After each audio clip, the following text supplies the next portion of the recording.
How to trigger an avoidant to silently chase you. If you're dealing with someone who has an avoidant attachment style, the worst thing you can do is chase them. The more you reach, explain, or try to pull them closer, the more they pull away. Not because they don't feel something, but because closeness makes them uncomfortable.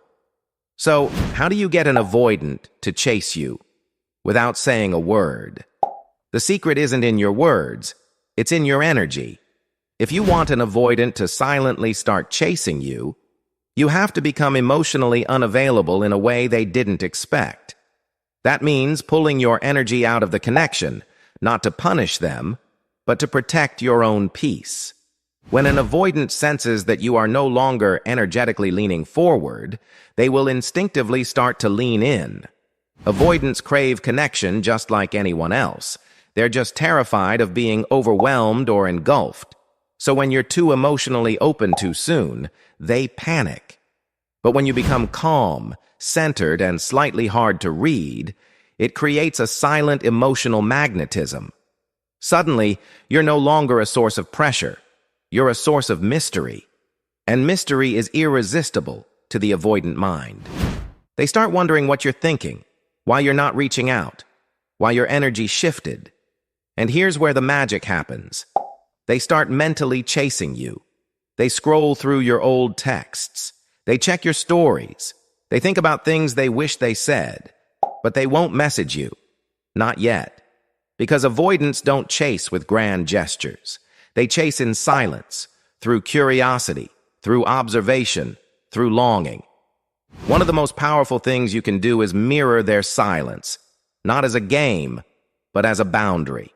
When they withdraw, you match their distance, not with coldness, but with inner peace. You don't send a paragraph. You don't ask what's wrong. You don't post things just to get their attention. Instead, you go still. You invest in your world. You become subtly radiant in your own lane. And here's the part that triggers them deeply. You stop making them the center of your emotional world. Avoidants are often drawn to people who pour love into them, and the moment you stop doing that, they feel it. They notice the emotional absence more than they'll ever admit. Here's what you need to understand. Silence is not just silence. It's space.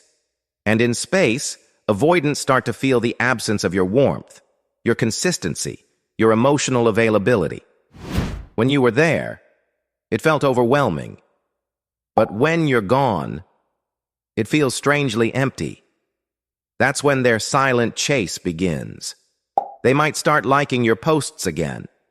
They might casually message you something meaningless just to test the waters.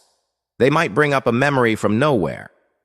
But what's really happening behind all of that is that they're trying to get back into the emotional space you once gave so freely.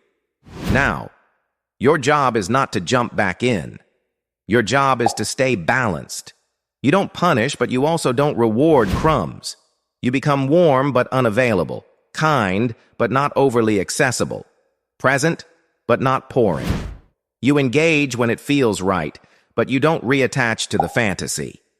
And this is where the shift happens. They start doing the emotional labor to connect, slowly, subtly, quietly. But it happens.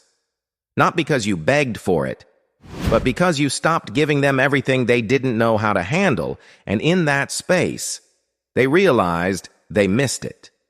In the end, triggering an avoidant to chase you silently isn't about playing games. It's about mastering your energy. It's about knowing your value deeply enough that you don't need to chase anyone for validation. And when that becomes your truth, they feel it.